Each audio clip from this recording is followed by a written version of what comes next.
But my family too also allowed me to go and to dream. Not only to live that like normal life, but to try to live exceptionally, to go on and sometimes my parents balance each other out. My dad would let me go and dream about everything, and my mom would go and try to bring me back down to earth. I started my first big dream when I moved down to Georgia was to go and play football. And I brought a flyer home from school in 6th grade and told my mom I wanted to go and play football. And she said, sure, like she called the coach. The coach said, just like bring them out. We'll see what you can do. Went and made the team. Thought I was going to be the quarterback on the team. Realized that wasn't in the cards for me. They told me to go and line up with the defensive line though. You guys know what the defensive line is? So it's like you have 2 lines, right? Line up, you hit somebody every play. I loved it.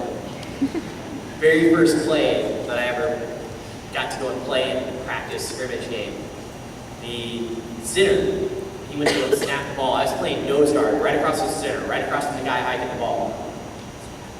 And as he went to go and snap it, he had no idea how to block me, and I had no idea what I was doing. So I tried to like think fast, and I just figured I'd go and follow the ball. So he snaps the ball between his legs. I dove underneath his legs and messed him up so bad. He fumbled, the quarterback fell on it, and I got the sack. Very first play. Came home and told my dad that night, like, I'm going straight to the NFL now. Enough of this youth football stuff. You know, I went on and went from football, had a lot of success with that initially. Started out to go and try wrestling.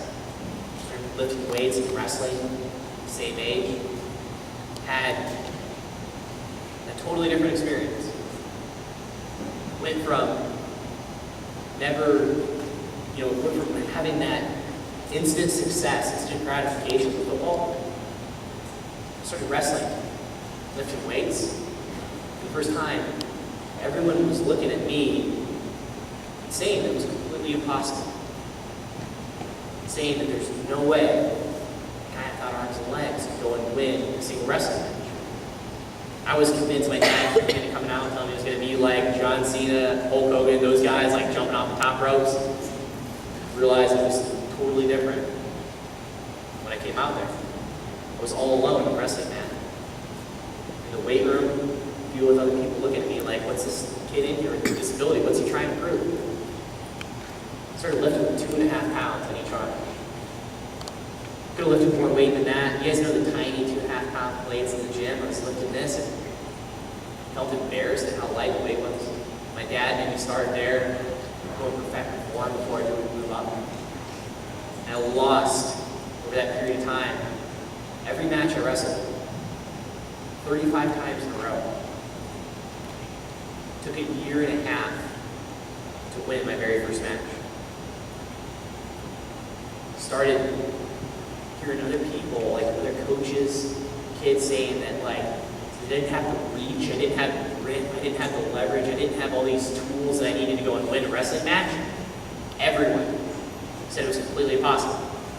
Some people didn't communicate that to me. My dad and my coach, even if you asked them if they thought that I'd ever win a match, they were being honest with you, they'd tell you no.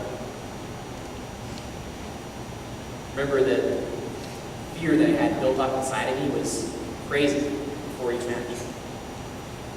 Like, that was the worst part. You know that feeling, if you've been knocked down at something that many times, if you guys have probably gone through something where you've struggled and failed over and over again, right?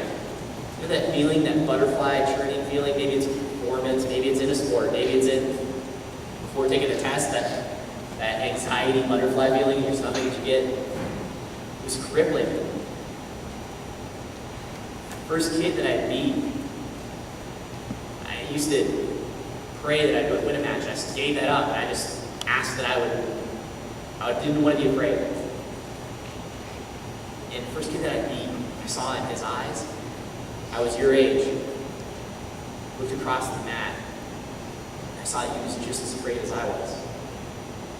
And it took all that fear off of me. We came out in the center of the mat and shook hands. And referee blew the whistle, and I went in right after this kid, right away, grabbed hold of his arm, flipped him, landed on top of him. The referee signaled the 2-point takedown. And like my friends, family, my dad, coach, everybody went nuts. They were all yelling moves at me to go in two. While I was on top of this kid, the only thing that was going through my head was like, I got this kid down, this is sweet, but I had no idea what to do now. I hadn't really been there. My dad told me to go and let him up. If I let him up, I would never be able to get him back down again. He said, let him up. So I did, went in after him again. Shot in, grabbed his arm, took him down. Took him down, let him up. Took him down, let him up. Took him down, let him up. Took him down, let him up. They stopped the match in the third period, where I had beaten him by a 15-point mercy rule and taken this kid down 15 times. Woodford never had won a match and beat this kid by that mercy rule. It was the last losing season in wrestling I ever had. My senior year in high school, I placed top 12 in the nation against other able-bodied wrestlers.